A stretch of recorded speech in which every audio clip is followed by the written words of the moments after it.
Admiral Vexthar stood on the bridge of the dreadnought Eternal Dominion, watching the holographic display show the latest conquered systems. The Zephyrian Empire stretched across 47 star systems, each one bowing to their superior technology and military might. For 3 centuries, no species had dared challenge their rule. The bridge crew moved with practiced efficiency around the command center. Tall, elegant beings with crystalline skin that reflected the ship's blue lighting, the Zephyrians had evolved on a high-gravity world that made them naturally stronger than most species they encountered. Their ships were works of art, sleek vessels that could slice through spacetime itself using their mastery of dimensional fold technology. Admiral, called Subcommander Cryonael from her station, her voice carrying the musical quality typical of her species. We're receiving reports from the Outer Rim territories. Several mining operations have gone silent in the past rotation. Vexthar's 4 eyes shifted toward the tactical display. The Outer Rim was populated mostly by slave species, primitive beings barely capable of spaceflight that the Empire used for manual labor. Occasionally, one of the subject races would attempt a small rebellion, which was always crushed within days. Probably another uprising among the Terrans, he said dismissively. Deploy a patrol squadron to remind them of their place. The Terrans were one of the newer acquisitions, a young species from a small blue world called Earth.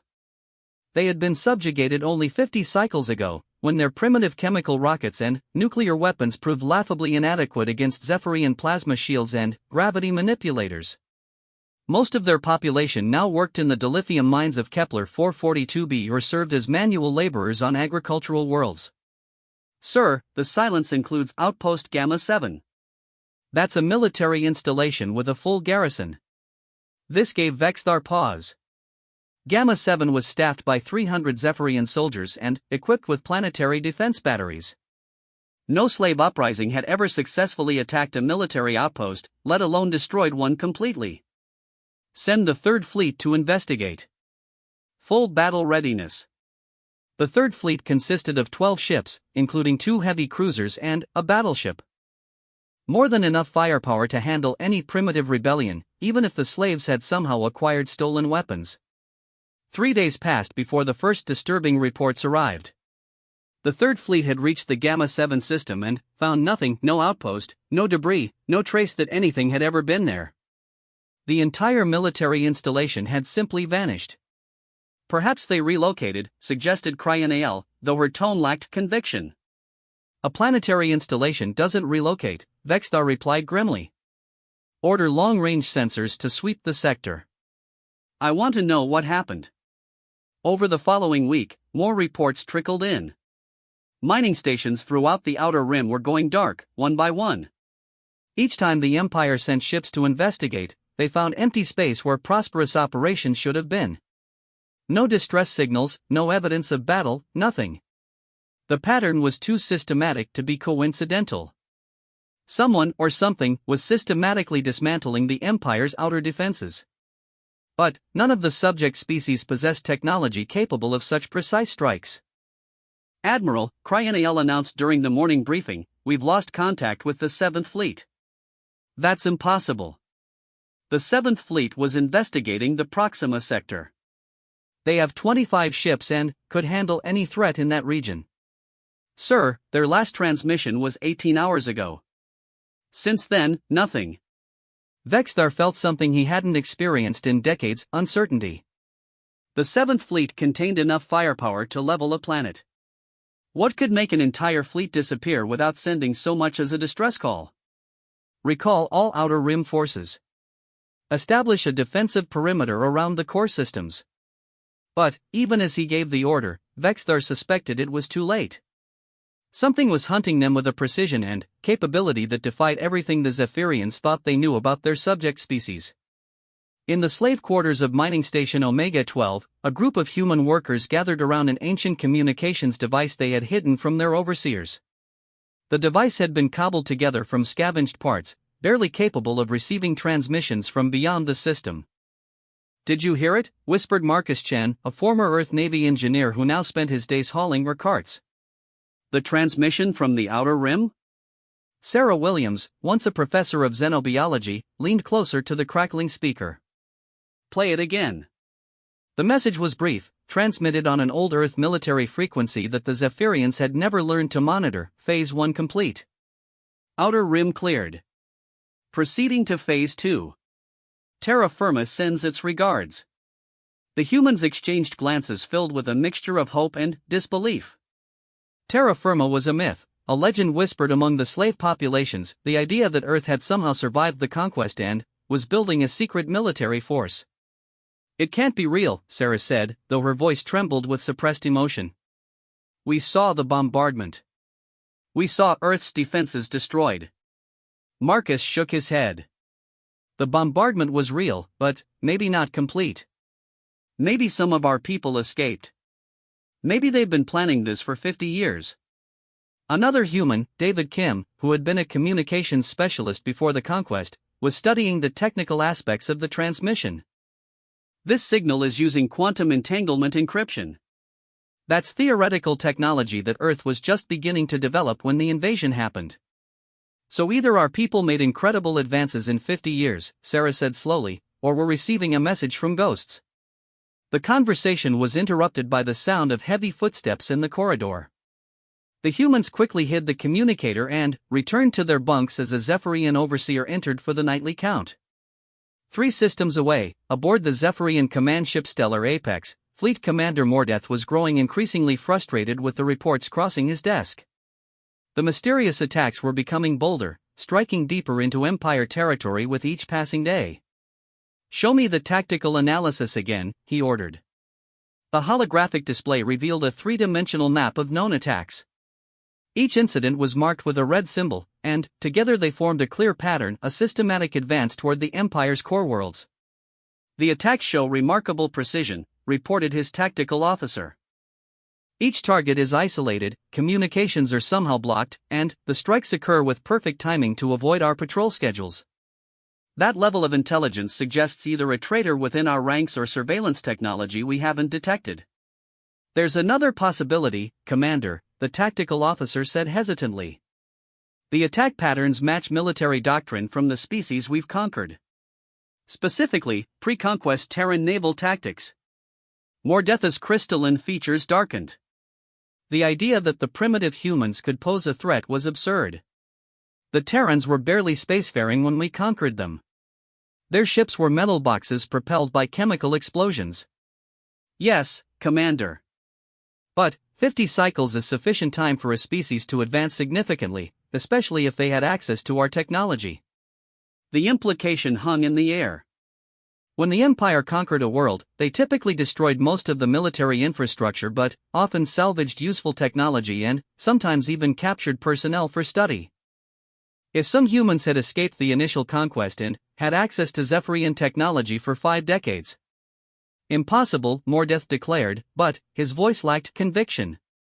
"Deploy the 2nd and 4th fleets to the Vega sector. If something is out there, we'll find it and destroy it." The combined fleet consisted of over 60 ships, including 3 dreadnoughts. It was more firepower than the Empire had deployed in any single operation for 20 years. As the massive formation departed for the outer systems, Mordeth felt confident that whatever threat they faced would be eliminated quickly. He had no way of knowing that his fleet's departure was being monitored by sensors more advanced than anything the Zephyrian Empire had ever developed. Deep in the void between stars, shapes began to move with purpose and deadly intent. Captain Elena Vasquez stood in the observation deck of the stealth ship New Terra, watching the Zephyrian fleet deploy toward their decoy positions. The ship around her was unlike anything that had existed during Earth's original defense, a sleek vessel that seemed to bend light around itself, making it nearly impossible to detect. "Admiral Chen sends his compliments," reported Lieutenant Morrison from the communications station. "The Zephyrian fleet is moving exactly as our psychological profiles predicted." Elena nodded grimly. Marcus Chen's father had indeed survived the conquest of Earth, along with nearly 1 million other humans who had been evacuated to hidden bases throughout the galaxy during the final days of the war. For 50 years, they had studied their captors, learned their technology, and planned their revenge. "Signal the fleet," Elena ordered. "Phase 2 begins now." Throughout the void, shapes that had been invisible to Zephyrian sensors suddenly powered up their weapons systems. The human fleet had been waiting in perfect silence, using technology that combined stolen Zephyrian dimensional folding with advances in quantum mechanics that Earth's scientists had developed in their hidden laboratories. Each human ship was smaller than its Zephyrian counterpart, but they had been designed with singular purpose to hunt and destroy the empire that had enslaved their homeworld. They moved with coordination that seemed almost supernatural, striking at the Zephyrian formation from 12 different vectors simultaneously. The Battle of Vega lasted exactly 14 minutes. When it was over, the pride of the Zephyrian Empire's navy was nothing but expanding clouds of superheated plasma. A few escape pods were allowed to flee, carrying news of the disaster back to the core worlds. In the slave camps throughout the Empire, hidden communicators crackled to life with the same message: Phase 2 complete. The hunters have become the hunted. Freedom is coming.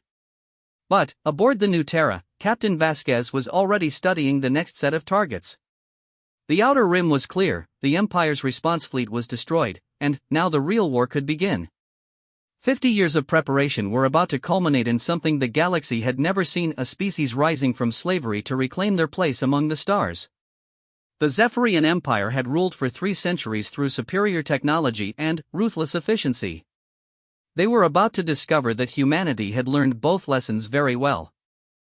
Supreme Chancellor Zyxandra stood before the ruling council, her crystalline form trembling with barely controlled rage.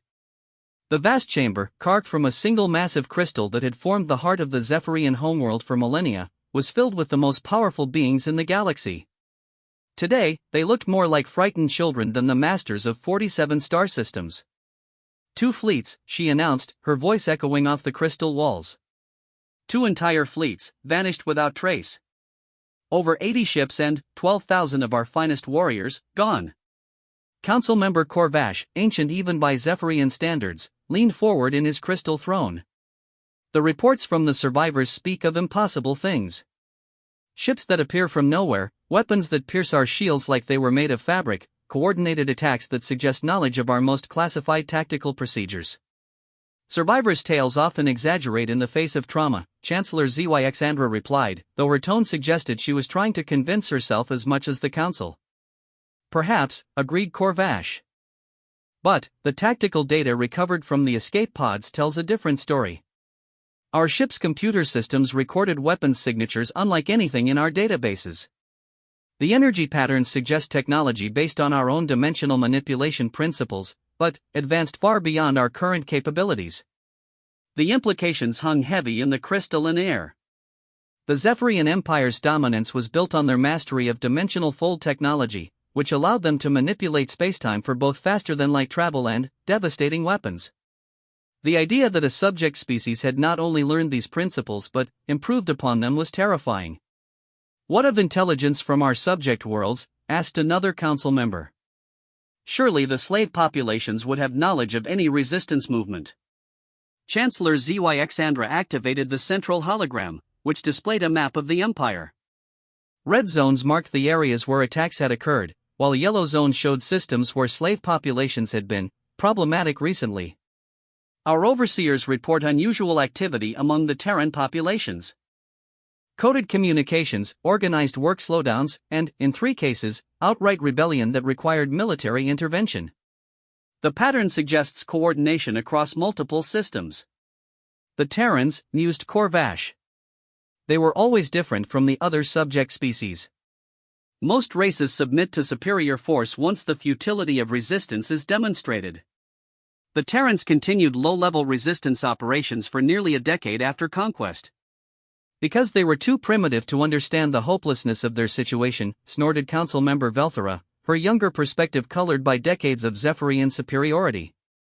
Barely capable of interstellar travel, using crude chemical propulsion and nuclear weapons like savages. And, yet, Corvash said quietly, they were the only species that required 3 separate bombardment campaigns to fully subjugate. Every other race surrendered after the first demonstration of our power. Chancellor Zyxandra studied the holographic display more carefully. The pattern of attacks wasn't random, it was strategic, designed to isolate and eliminate the Empire's ability to respond to threats while avoiding populated civilian areas. It showed a level of military sophistication that suggested formal training and long-term planning. How long since the initial conquest of Earth? She asked. 53 cycles, Chancellor. Time enough for a generation to grow up in slavery, learning our technology, studying our weaknesses. The Chancellor's expression darkened as the implications became clear. What do we know about the Terran evacuation during the final bombardment? Council archives were accessed, and data streams flowed across the holographic display. The conquest of Earth had been more difficult than initial projections suggested. The humans had fought with desperate creativity, using unconventional tactics that had surprised Zephyrian commanders. During the final assault, several human ships had escaped into deep space. Official records indicate that all escape vessels were tracked and destroyed, reported the Council's military advisor. However, space is vast, and it's possible that some ships could have evaded our pursuit if they had advanced warning and sufficient preparation. Advanced warning, Chancellor Zyxandra repeated thoughtfully. What if the Terrans had more time to prepare than we realized? What if they discovered our survey operations before we began the conquest? The possibility was disturbing. Standard Imperial procedure involved extensive covert observation of potential targets before invasion. If the humans had detected these operations and begun preparing defenses in secret, they might have had years rather than months to develop countermeasures. Chancellor, interrupted an aide, priority transmission from the 4th sector. The communication that followed sent shockwaves through the assembled council. Admiral Torketh, commander of the Empire's reserve fleet, was reporting coordinated attacks on military installations throughout the inner systems. But these weren't the hit-and-run strikes that had characterized the earlier attacks. These were full-scale assaults using advanced warships that engaged Zephyrian forces directly and won. How is this possible? Demanded Council member Velthara. Even if some Terrans escaped, even if they had access to our technology, they couldn't have built a fleet large enough to challenge us directly. Chancellor Zyxandra was studying the tactical data from Admiral Torketh's transmission. The attacking ships were indeed using Zephyrian technology, but modified and improved in ways that defied understanding. Their weapons were more powerful, their shields stronger, their maneuverability superior to anything in the Imperial Navy. Unless, she said slowly, they had help. The council chamber fell silent as the implications sank in. The Zephyrian Empire had dozens of subject species, some of which had been conquered centuries ago. If the Terrans had somehow made contact with other slave populations, if they had coordinated a galaxy-wide resistance movement. Impossible, Velthara insisted. We monitor all communications between subject worlds. Our surveillance networks would have detected any large-scale coordination. Would they? Asked Corvash. Our surveillance is designed to detect known communication methods. But, the Terrans were developing quantum entanglement communication before their conquest. If they perfected that technology, they could coordinate across any distance without our detection. The pieces of the puzzle were falling into place with terrifying clarity. A hidden human fleet, 50 years of preparation, coordination with other slave species, and technology that surpassed Zephyrian capabilities. The Empire wasn't facing a simple rebellion, they were fighting a war against an enemy that had been planning their revenge for half a century. Your orders, Chancellor, asked the military advisor. Full mobilization, she declared. Recall all fleets to the core systems. Implement martial law on all subject worlds. And, prepare the home guard for possible attack. Attack on the homeworld? Velthara's voice was incredulous. Chancellor, that's impossible. The homeworld's defenses are impregnable. 2 days ago, you would have said our outer fleets were invincible, Corvash observed dryly. I suggest we abandon assumptions about what is possible. Meanwhile, in the hidden base that served as the command center for the human resistance, Admiral Markuschan stood before a holographic display showing the entire Zephyrian Empire. Red markers indicated successful operations, while blue markers showed target systems for the next phase of attacks. Status report, he ordered. Captain Sarah Kim, formerly of Earth's Research Division and now head of Human Intelligence Operations, stepped forward. Phase 2 exceeded projections. We've eliminated 60% of their outer fleet strength and captured 4 major supply depots. Our allies among the Andromedans and Centaurans have successfully secured their home systems. Casualties? Minimal. 12 ships lost, 347 personnel. The technological advantage is even greater than we hoped. Admiral Chen nodded grimly. Each human life lost was precious, their population was still recovering from the devastation of the conquest. But the mathematics of war were undeniable. They were trading hundreds of human lives for thousands of Zephyrian military personnel, and the exchange rate was sustainable if they could maintain their technological edge. What about the slave uprisings? Proceeding as planned. Our embedded agents have activated resistance cells on 37 worlds. The Zephyrians are having to divert significant military resources to maintain control of their subject populations. The strategy was elegant in its simplicity. While the main human fleet engaged Zephyrian forces directly, coordinated uprisings throughout the Empire forced their enemies to fight on multiple fronts simultaneously. Each uprising might be crushed individually, but, collectively they represented a drain on Imperial resources that couldn't be sustained. Phase 3 preparations? Captain Kim's expression became even more serious. The stealth fleet is in position around Zephyria Prime. 36 ships, fully equipped with quantum torpedoes. We can begin the assault on your order.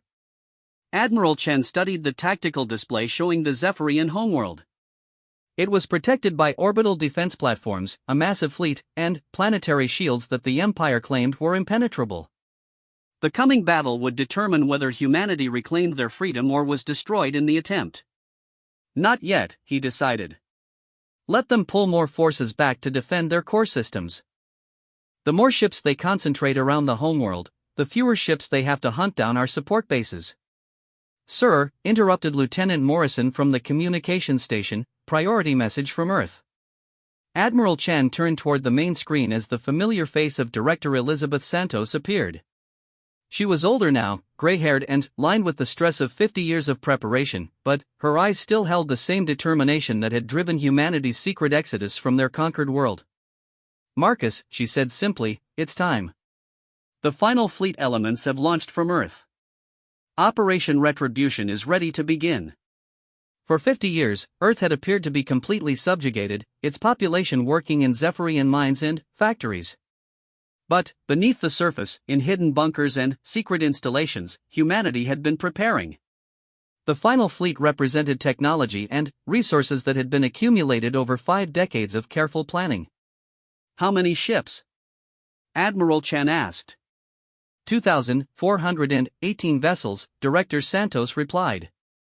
Including the new class of dreadnoughts built using captured Zephyrian technology. Each one is crewed by volunteers who grew up dreaming of this day. Admiral Chen felt the weight of history settling on his shoulders. Humanity was about to attempt something unprecedented, the complete destruction of a galactic empire using superior technology and coordinated strategy. Success would mean freedom for dozens of species. Failure would mean extinction. Understood, Director. Admiral Chen out. He turned to address his command staff. Signal all fleet commanders. Phase 3 begins at 0800 hours, shipboard time. Target, Zephyria Prime.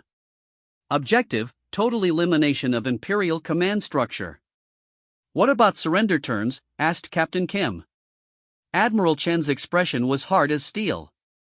The Zephyrians didn't offer surrender terms to Earth. There are no surrender terms. This ends when their empire ends. Across the galaxy, human ships began emerging from stealth, their weapons powering up and their crews preparing for the battle that would determine the fate of galactic civilization. The prey had become predators, and the hunt was about to reach its climax. The first indication that Zephyria Prime was under attack came not from the sophisticated sensor networks that protected the homeworld, but from a junior technician monitoring background radiation levels. Sublieutenant Nail Vera was performing routine calibrations on the deep space sensors when she noticed something that made her crystalline skin shimmer with alarm. Senior Commander, she called across the monitoring station, I'm reading quantum distortion patterns consistent with fleet-scale dimensional fold drives. Senior Commander Kexthor glided over to examine her readings. The patterns were indeed consistent with a large fleet approaching at faster than light speeds, but, according to the tactical display, all Imperial fleets were accounted for and none were due to arrive in the home system for several days. "Run a diagnostic on the sensors," he ordered. "There must be a malfunction." But, before the diagnostic could complete, space around Zephyria Prime exploded into activity. Ships materialized from dimensional folds at over 24 points around the system simultaneously, not the smooth emergence typical of Zephyrian technology, but sudden, precise translations that suggested mastery of principles the Empire had never fully understood. The ships themselves were like nothing in Imperial databases.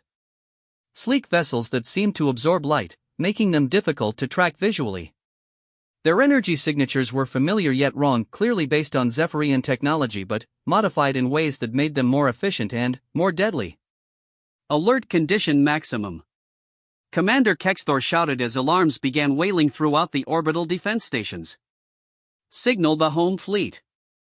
Zephyria Prime is under attack."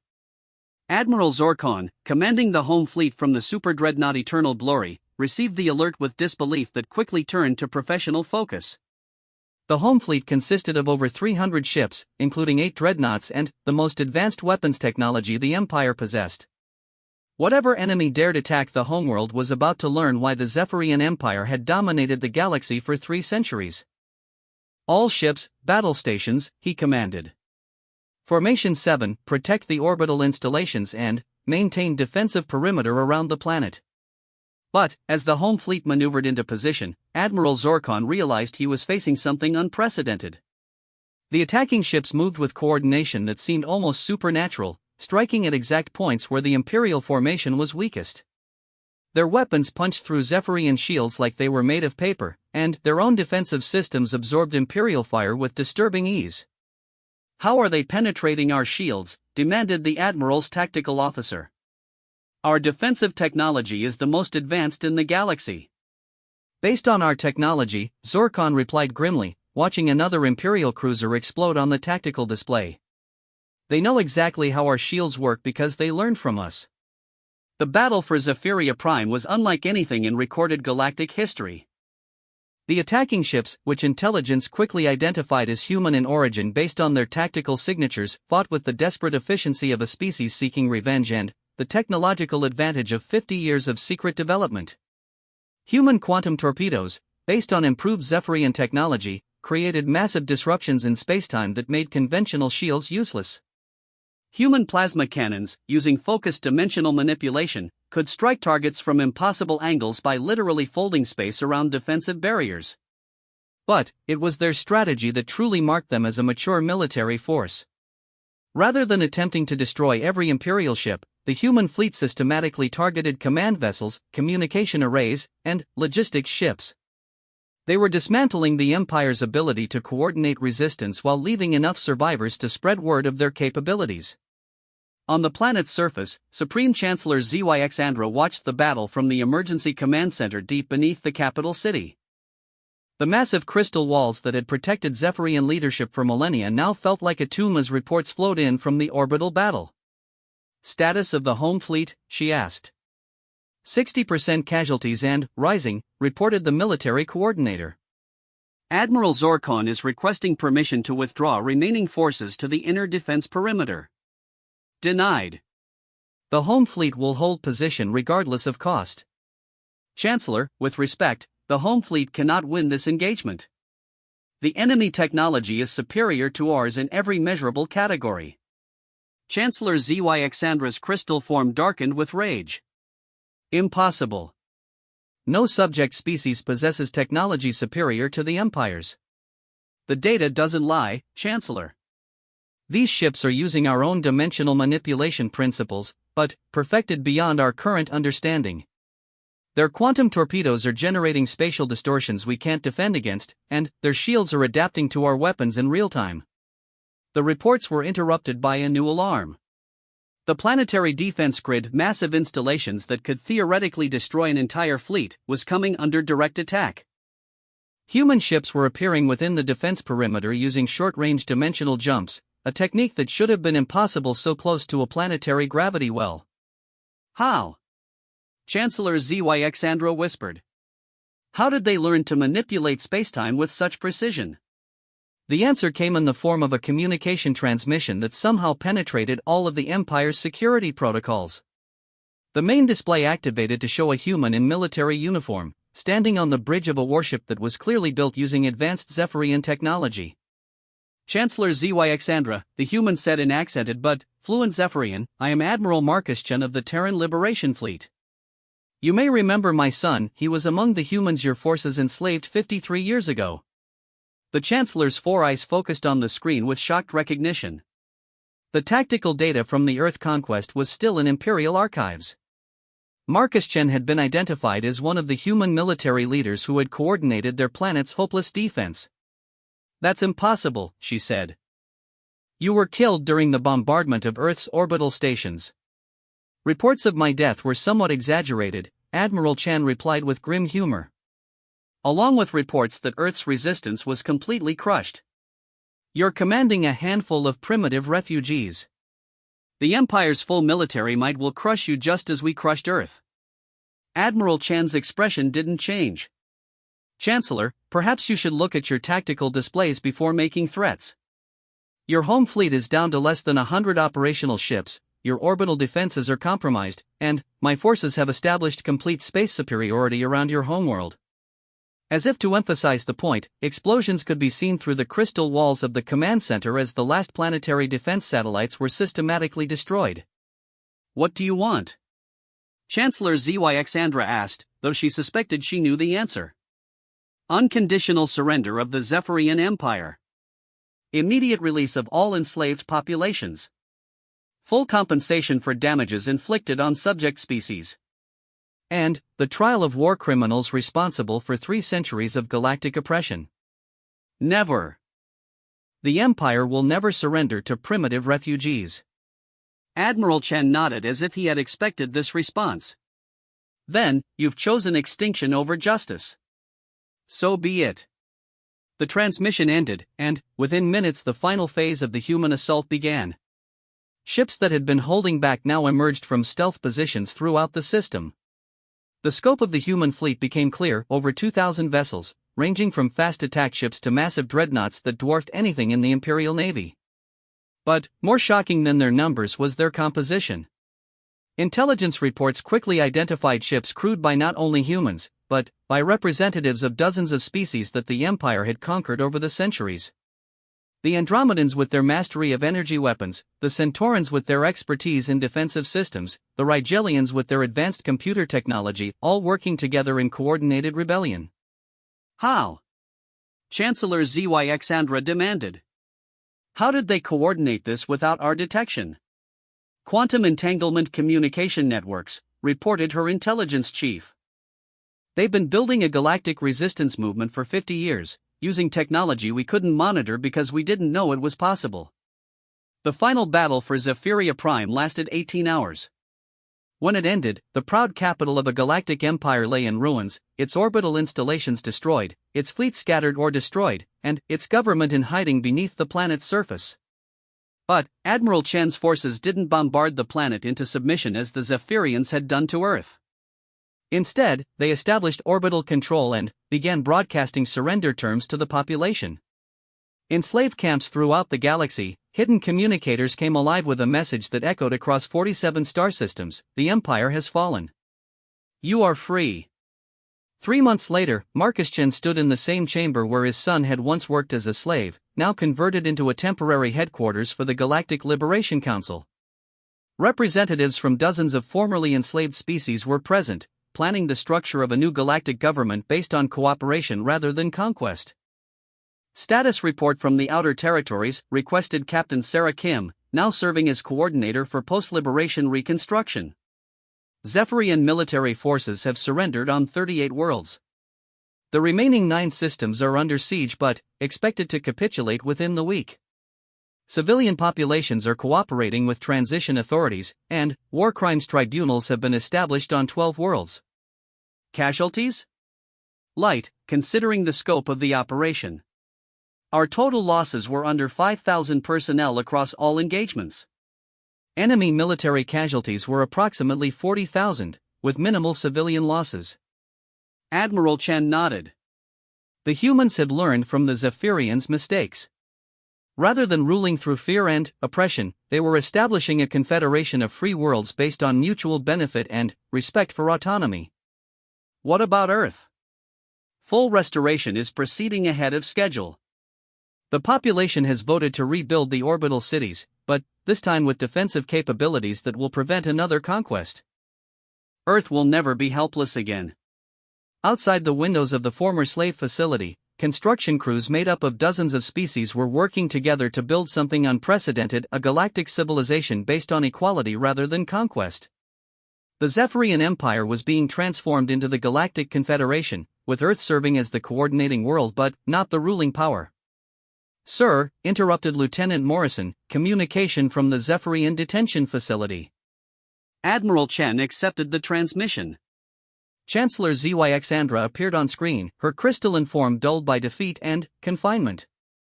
"Admiral Chen," she said formally, "the ruling council has voted. We formally surrender all claims to imperial authority and accept the jurisdiction of your war crimes tribunal." "The tribunal isn't mine, Chancellor. It represents all the species you enslaved. You'll be judged by the very beings you considered inferior. And if we're found guilty?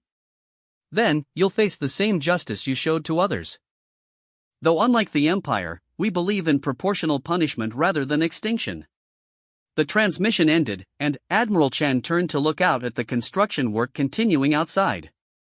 53 years ago, he had watched his homeworld burn under Zephyrian bombardment while evacuating refugees to hidden bases throughout the galaxy. Today, those refugees had become liberators, and their children would grow up in a galaxy where no single species could dominate the others through force. "Any regrets?" asked Captain Kim.